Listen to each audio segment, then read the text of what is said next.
السلام عليكم ورحمة الله وبركاته. الحمد لله رب العالمين، والصلاة والسلام على رسوله الكريم وعلى آله وصحبه أجمعين ومن تبعهم بإحسان إلى يوم الدين. قال الله تبارك وتعالى: وعظهم وقل لهم أنفسهم قولا بليغا. سب تعریف بڑائی اور بزرگی اس مالک حقیقی کے لیے ہے جس نے پوری جہان کو پیدا فرمایا ہے، پوری کائنات کو سجایا ہے، بنایا ہے، چلا رہا ہے اور کھلا رہا ہے. قالوا بے شبہ درود و سلام کا تحفہ نازل ہو ہم سب کے اور پوری دنیا کے آخری نبی معظم رسول محتشم محمد رسول اللہ صلی اللہ علیہ وسلم کے ذات گرامی پر، جن کو اللہ تبارک و تعالیٰ نے اس کتاب کو دے کر کے مبعوث فرمایا دنیا کے اندر. جو کتاب ہم اور آپ پورا مہینہ، بہت سارے ایسے احباب ہیں جو الحمدللہ پورے مہینے کا اہتمام کرنے کا دل میں عزم کیے ہوئے ہیں، اور یہ سلسلہ چل رہا ہے، رواں دواں ہے. اور انہیں کا ایک حصہ مسجد ابوعبیدہ بن جراح پوری ہے، جو مرکزی مسجد ہے. یہاں پر بہت سارے احبابی نوجوان اور خواتین اسلام اور دیگر بہت سارے ایسے جو اپنے جگر میں محبت کا پارہ رکھتے ہیں، وہ یہاں پر آتے ہیں، آ رہے ہیں، سن رہے ہیں، قرآن مجید کی تلاوت کو اپنے سینے کے اندر منور کر رہے ہیں، اپنے سینے کو قرآن کی آیات کے ذریعے سے الحمدللہ جگا رہے ہیں. میرے بھائیوں، ساتھیوں اور بچوں، آج کی اس نماز تراویح کے اندر الحمدللہ 23ویں پارے کی تلاوت کی گئی ہے، جس میں سورہ یاسین کی آخری حصہ ہے، سورہ صافات ہے. اللہ تبارک و تعالیٰ نے اس کے اندر بڑی ہی اہم باتیں بیان فرمائی. سب سے اہم اور جو قاعدہ کلیہ کی بات ہے، جو بہت سارے لوگ اپنے دماغ میں یہ بات بھر لیے ہیں، سورہ یاسین پورے قرآن کا دل ہے. یہ بات لوگوں نے باطل طریقے سے بھر لی ہے. قرآن کا دل سورہ یاسین نہیں. ویسے قرآن مجید کے اندر احادیث طیبہ میں سورہ یاسین کی کوئی اسپیشلی دیگر دوسرے سورتوں کے جیسے اس کی کوئی فضیلت بیان نہیں کی، اور جو بھی فضیلت کے طور پر ذکر کیا گیا ہے وہ حدیث صحیح نہیں اپنی جگہ پر. دوسری بات کیا ہے، جیسے ہی کوئی آدمی دنیا سے آنکھ بند کر لیتے ہیں، یعنی دنیا سے رخصت ہو جاتے ہیں، چلے جاتے ہیں، سیدھے کیا کرتے ہیں، پارا اٹھایا اور مردہ کے سامنے پڑھنا شروع کر دیا. آپ دل سے بتاؤ، قرآن مجید مردوں کے لیے ہے یا زندوں کے لیے؟ قرآن مجید زندوں کے لیے. قبرستان میں کبھی دیکھے ہیں کہ رمضان مبارک میں وہاں پر بھی کوئی تراویح رکھی گئی؟ آپ یہ سنے ہوں گے، دکان میں رکھے ہیں، مکان میں رکھے ہیں، کسی چوراہے میں تراویح کی نماز رکھی گئی ہے، مسجد میں تو ہوتی ہی ہے، اور اسی طریقے سے دیگر کچھ ایسی جگہ آفیسز میں ہیں جہاں پر لوگ اکٹھا ہوتے ہیں 10 20 50 وہاں بھی رکھتے ہیں، لیکن ایسی جگہ پر اور نہیں ہے۔ میرے بھائیو بتائیے، تو مر جانے کے بعد جو قرآن پڑھنے کا سلسلہ رکھتے ہیں، مردوں کے پاس سورہ یاسین پڑھ دو، زندوں کے پاس قرآن کھانی کروا دو۔ آج کل لوگ آسان سمجھ گئے نا، ریڈی میڈ، کچھ پیسے دے کے مدرسے والے کو فون کیے، ہمیں جی دیکھیے 10 لوگوں کو 10 بچوں کو لا لو اور گھر میں کوئی گھر بنا لیے وہاں پڑھوا دیے، کوئی آفس بنوا لیے وہاں پر پڑھوا دیے، گھر میں دیکھ رہا کہ ذرا پرابلم ہے، برکت کا سسٹم ذرا ڈسٹرب ہو رہا ہے، تو وہاں پر بلا کر کے پڑھوا لیا۔ اللہ، یہ سب پورے طریقے جتنے بھی ہیں سب کے سب باطل طریقے ہیں۔ میرے بھائیوں، اگر ویسا رہتا تھا تو لوگ پتہ نہیں کہاں سے کہاں پہنچ جاتے تھے، اور بعض لوگوں نے تو یہاں تک بھی باطل طریقہ گڑھ لیا ہے۔ سورہ واقعہ وغیرہ جو ایک ہی چھوٹی سی کتاب منزل کی طور پر لوگوں نے اس کو پرنٹ کرا کر کے اور گھروں میں دیکھو، پورا قرآن نہیں ملے گی آپ کو، چھوٹی چھوٹی بکلیٹ کے طور پر ملے گی، جو خواتین اس کو پڑھتے ہیں، کیوں بھائی؟ یعنی برکت کے طور پر تندرستی نہیں ہوتی، فلاں نہیں ہوتا، فلاں نہیں ہوتا۔ یہ سب جو طریقے ہیں سراسر غلط ہیں، اور انہی میں سے سورہ یاسین اتنی لمبی چوڑی داستان بنا کر کے رکھ دیا ہوا، میرے بھائی یہ غلط ہے۔ اس لیے کوئی بھی آدمی جب مر جاتا ہے، دنیا سے چلے جاتا ہے، گزر جاتے ہیں، تو ایسے گزرے ہوئے لوگوں کے پاس سورہ یاسین ہو یا پورا قرآن ہو، وہاں پر پڑھنے کے سلسلے میں کوئی بھی نبی صلی اللہ علیہ وسلم سے ذکر نہیں ملتا۔ آپ کو معلوم ہوگا جن کے اوپر قرآن نازل کیا اللہ رب العالمین، خود وہ دنیا سے چلے گئے، اللہ کے پیارے ہو گئے، اس وقت بڑے بڑے حفاظ کرام موجود تھے، بڑے بڑے حفاظ صحابہ موجود تھے۔ کسی نے نبی کے پاس جا کے قرآن پڑھاؤ سنیا؟ حضرت عثمان رضی اللہ عنہ، عثمان غنی رضی اللہ عنہ،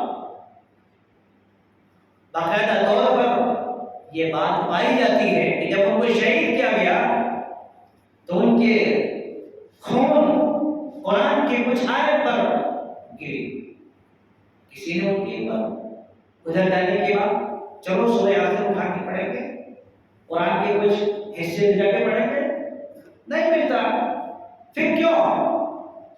میرے بھائیوں، یہ سب کھیل ہے، تماشا ہے، روٹی اور بوٹی کے لیے، یہ سب کھیل ہے، پیٹ پالو لوگوں کے لیے۔ میرے بھائی جب پیٹ ہی پالنا ہے تو قرآن بھی پیش کر کے کیوں پالتے ہو؟ غلط طریقہ ہے۔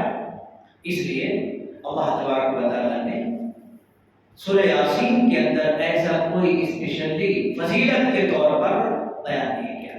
بعض دفعہ کیا ہوتے ہیں، بھولے بھالے لوگ بیچارے،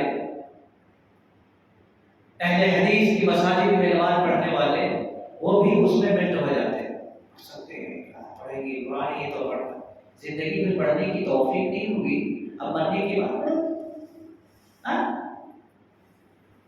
میں ایک بات بڑے بے باکی کے ساتھ بولتا ہوں، یہ بات تھوڑا اس سے کچھ کنیکشن ہے لیکن سمجھنے والی بات۔ ایک آدمی تھا بیچارہ، بوڑھا آدمی تھا، 3 4 بیٹے تھے، اور سے سنیے، اور جہاں تک ناظرین سے میں درخواست کروں گا کہ جہاں تک میری یہ ریکارڈ پہنچ رہی ہے وہ تمام لوگوں کے لیے ریکارڈ ہے۔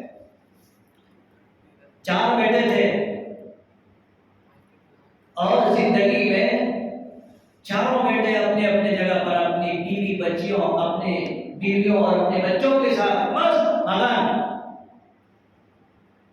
جب کہا جاتا ہے باپ کی باری کس کی، اس کے گھر میں وہاں نہیں، اس کے گھر میں وہاں نہیں، اس کے گھر میں آنے، بیچارے روٹی اور سالن کے لیے روٹی کے لیے تڑپ گئے، لیکن جب آخری وقت آ گیا تو سنیے گا جملہ، ہر کوئی اولاد اپنے باپ کے لیے، اپنے والدین کے لیے سترک ہو جانا چاہیے۔ آخری وقت ہو گیا تو بعض بیٹے پہنچنے لگے، کہا ابا بتاؤ کیا کھانے کا دل بولتا ہے، آپ کیا کھانا چاہیں گے؟ ہوتے نا مرتے وقت بولتے تھے بیٹیاں تھی کہ میرے طرف سے پانی لے لو منہ میں، تب تک کوئی اور آتا ہے میرے طرف سے، زندگی میں کچھ پوچھے نہیں، آخر میں پانی دے کے بدائی کر رہے ہیں، سمجھ ایسے ہوتے ہیں۔ تو پیٹوں میں سے آئے اور کہا ابا بولو آپ کیا کھانا چاہتے ہیں؟ تو باپ نے بھی بڑے ہی باپ تھے، بہرحال بڑے ہی باپ ہی کی حیثیت میں جواب دیا، کہا بیٹے جب تک میں کھانے کے لائق نہیں تھا، جب تک میں کھانے کے لائق تھا تم لوگوں نے مجھے کھانا نہیں دیا، تم لوگوں نے مجھے کھانا نہیں دیا، اب میں کھاؤں تو میرا ہضم بھی نہیں ہوتا، اور اب میں کھانے ہی کے لائق ہوں، ایسا کرو میرے پیچھے حصے میں ڈال دو، میرا پچھلے حصے میں ڈال دو، کیونکہ اب میں منہ سے کھا کر کے ہضم کرنے کے لائق نہیں۔ بعد میں غور کرنے کے بعد ہی سمجھ میں آئے کہ یہ بات کتنی دور تک پہنچ رہی ہے۔ اس لیے میرے بھائیوں، زندگی میں کبھی قرآن اٹھایا نہیں، کبھی قرآن پڑھنے کی توفیق نہیں ملی، میرے بھائی مرنے کے بعد ان کے کس حصے میں ڈالو گے قرآن؟ سر میں، سینے میں، دماغ میں، کان میں، جب کہ سب کچھ خراب ہو گیا ہے، سب کچھ بند ہو گیا ہے، اب پڑھ کے کیا کرو گے؟ تو مردوں کے لیے نہیں، زندوں کے لیے۔ اللہ رب العالمین نے آگے فرمایا ہے تب قیامت کے دن مجرمین کا جو منظر ہے اللہ نے وہ بیان فرمایا، اور سارے لوگ ٹیم سارے ٹیم یہاں جیسے ہوتے ہیں نا، بعض دفعہ ٹیم ہوتے ہیں، گینگ بناتے ہیں، چلو تم دنیا کے ٹیم وہاں پر بھی ٹیم رہے، یہ نمازیوں کا ٹیم ہے، یہ نماز تراویح پڑھنے والوں کا ٹیم ہے، یہ روزہ رکھنے والوں کا ٹیم ہے، یہ فلاں کا ٹیم ہے، یہ فلاں سارے ٹیم، لیکن اللہ رب العالمین کیا کہے گا؟ اعلان کرے گا مجرموں آج جتنے بھی نیک اور متقی لوگ ہیں سارے کے سارے مجرم الگ ہو جاؤ، ہٹو، یہ نیک لوگوں کے ساتھ آج تمہیں ہٹ جاؤ۔ اللہ رب العالمین نے مجرمین کے لیے بڑے ہی بے دردی کے ساتھ نپٹا ہے تاکہ وہ دنیا کے اندر اپنے آپ کو سائے۔ میرے بھائی نوجوانوں اور میری خواتین، اللہ تبارک و تعالیٰ کے پاس قیامت کے دن یہ ہاتھ، یہ پیر، یہ جسم کی اعضاء کل قیامت کے دن گواہی دیں گے۔ کس کے گواہی؟ ہمارے اپنے خلاف بن جائیں گے۔ آج جس کو ہم پال رہے ہیں نا، دن بھر میں کتنے مرتبہ صابن لگا کر کے رگڑ کے دھوتے ہیں، اگر اتنا دل دھوئے، اگر اتنا دل کو صاف کرے، الحمدللہ وہ متقی پر حصہ بن جائے گا، اللہ والا بن جائے گا۔ میرے بھائیو، دل کو دھو، دل کو صاف کرو۔ اللہ تبارک و تعالیٰ اس دن ہمارے جسم ہمارے ہی خلاف میں گواہی دیں گے، ہمارے خلاف میں گواہی دیں گے۔ اس لیے دوستو، اس کو وہیں تک رکھو جہاں تک ہم اس کو سنبھال سکتے ہیں، دنیا اور آخرت دونوں جگہ پہ، ورنہ یہ ہمارے خلاف بن جائیں گے، ہمارے اپوزٹ بن جائیں گے۔ اللہ رب العالمین نے اس کو بھی تذکرہ فرمایا۔ اسی طریقے سے سورہ صافات کے اندر اللہ رب العالمین نے کچھ پیغمبروں کا ذکر کرنے کے ساتھ ساتھ حضرت ابراہیم علیہ السلام کا تذکرہ تھوڑا تفصیل سے اللہ رب العالمین نے کر دیا ہے۔ کیا تفصیل سے بیان کیا ہے؟ بڑے پیار سے، بڑے زمانے کے بعد، بڑے آرزوؤں اور بڑے تمناؤں کے بعد اللہ تبارک و تعالیٰ نے انہیں اولاد دی، ساری دنیا جانتی ہے۔ اس کے بعد اللہ تبارک و تعالیٰ نے آزمائش بھی دی، لیکن ابراہیم علیہ السلام ہی وہ ذات ہیں، ابراہیم علیہ السلام وہ شخصیت ہے جو خود اللہ رب العالمین نے کہا ہے کہ کبھی بھی اللہ رب العالمین کے آزمائش میں وہ فیل نہیں ہوئے۔ اللہ رب العالمین کے ٹیسٹ میں کبھی وہ فیل نہیں ہوئے۔ اللہ تبارک و تعالیٰ نے اسی لیے ان کو کیا کہا؟ وہ میرا خلیل، میرا پیارا ہے، میرا خلیل ہے وہ۔ اس لیے کوئی کریم اللہ ہے تو کوئی خلیل اللہ ہے، تو کوئی روح اللہ ہے، کوئی حبیب اللہ ہے۔ اللہ رب العالمین کے پاس الگ الگ لاڈلے ہیں، الگ الگ پیارے ہیں، الگ الگ دلارے ہیں۔ اگر آپ بھی اور ہم سب بھی اگر اللہ کے پیارے بننا چاہتے ہیں تو پیاروں کے لیے ابھی اور کم سے کم یہ مہینہ جو باقی ہیں، میرے بھائی اس کو دل میں بٹھاؤ، اللہ کے پیارا بناؤ۔ اسی لیے حضرت ابراہیم علیہ السلام کو اللہ تبارک و تعالیٰ نے اور ایک جملہ کہا جو بہت بڑی جماعت ہے، بہت بڑی جماعت ہے، تو ایسی جماعت میں کہتے بہت بڑی جماعت ہے، لیکن اللہ تبارک و تعالیٰ نے حضرت ابراہیم کو سنگل رہنے کے باوجود ان کو کہا یہ ایک جماعت ہے، یعنی پوری جماعت جو کام نہیں کر سکتی وہ کام حضرت ابراہیم علیہ السلام نے اکیلے کیے۔ تو پتہ کیا چلا اللہ تبارک و تعالیٰ نے اور ایک جملہ کہا، اللہ رب العالمین نے کہا حضرت ابراہیم علیہ السلام اللہ رب العالمین کا شکر ادا کرنے والوں میں سے ایک واحد آدمی ہے جو اللہ رب العالمین کا شکر ادا کرے۔ میرے بھائی، انہوں نے خواب میں دیکھا تو اپنے بیٹے جو کافی آرزوؤں کے بعد پیدا ہوئے، کہا میرا بیٹا اسماعیل، میں نے خواب میں دیکھا ہے کہ میں تجھے جمع کر رہا ہوں۔ تو کہا ابا جان ٹھیک ہے، اگر آپ نے ایسا دیکھا ہے تو آپ کر گزریے، میرے طرف سے کوئی objection نہیں، میرے طرف سے کوئی پرابلم نہیں۔ کیسا باپ اور کیسا بیٹا، اللہ اکبر۔ تو اللہ رب العالمین نے اس کا تذکرہ بڑے ہی تفصیل سے ساتھ کیا ہے۔ میرے بھائیوں، قرآن مجید سمجھنے والی کتاب ہے، قرآن مجید پڑھنے والی کتاب ہے، قرآن مجید اپنے دل میں بیٹھائے جانے والی کتاب ہے۔ قرآن مجید اللہ رب العالمین بیمار دلوں کو شفا دیتا ہے، بھٹکے ہوئے لوگوں کو راہ بتاتا ہے۔ قرآن مجید یقیناً اللہ رب العالمین ان تمام لوگوں کو سیدھا راستہ بتاتا جو اس سے محبت، اس سے تقرب حاصل کرتے ہیں۔ اس لیے کل ملا کر کے بات یہی ہوتی ہے کہ ہم آئیں، قرآن مجید کو اپنے گلے سے لگائیں، اس کو اپنے سینے سے لگائیں، اس کو پڑھیں اور اس سے محبت کریں کہ اللہ رب العالمین کی کتاب ہے، من جانب اللہ ہے، جی یہ اللہ رب العالمین کی جانب سے۔ اس لیے اگر کوئی اس کتاب سے محبت کرتا ہے، پڑھتا ہے، اس کا مطلب یہ ہے کہ وہ ڈائریکٹ اللہ سے محبت کرتا ہے۔ سمجھ رہے ہیں؟ کوئی رشتے ناتے ہوتے ہیں، کہیں مل جاتے ہیں، شادی میں مل جاتے ہیں، کسی شہر سٹی میں مل جاتے ہیں، کیا ہوتا ہے یہ میرے نانی کی طرف سے، نانی کی طرف سے ہیں تو رشتے قائم کر کے ان سے محبت کرنے لگتے ہیں۔ کوئی بولتے نہیں میں خالوں کی طرف سے، کوئی بولتے میرے چالوں کی طرف سے۔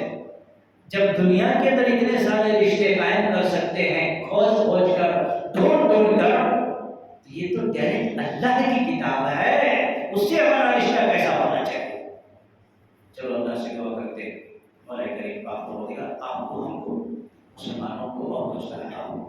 قرآن مجید سے جو ہمیں سبق ملتا ہے، جو ہمیں تعلیم اور جو نصیحت حاصل ہوتی ہے، اللہ تبارک و تعالیٰ ان تمام چیزوں کو اپنے سینے میں بٹھانے کی توفیق عطا فرمائے۔ اللہ رب العالمین ہم سب کی اس ماہ مبارک کے اندر چاہے صیام کے ذریعہ سے، قیام کے ذریعہ سے ہمیں جو حاصل ہو رہا ہے، اے اللہ ان چیزوں کو شرف قبولیت کا درجہ نصیب عطا فرما۔ اللہ تبارک و تعالی ہم سب کو دنیا کے اندر عزت نصیب عطا فرما اور مرنے کے بعد جنت الفردوس کے اندر جگہ نصیب عطا فرما۔ واقول قولی ھذا واستغفر اللہ لی ولکم ولسائر المسلمین وآخر دعوانا الحمد للہ رب العالمین۔ والسلام علیکم ورحمۃ اللہ وبرکاتہ۔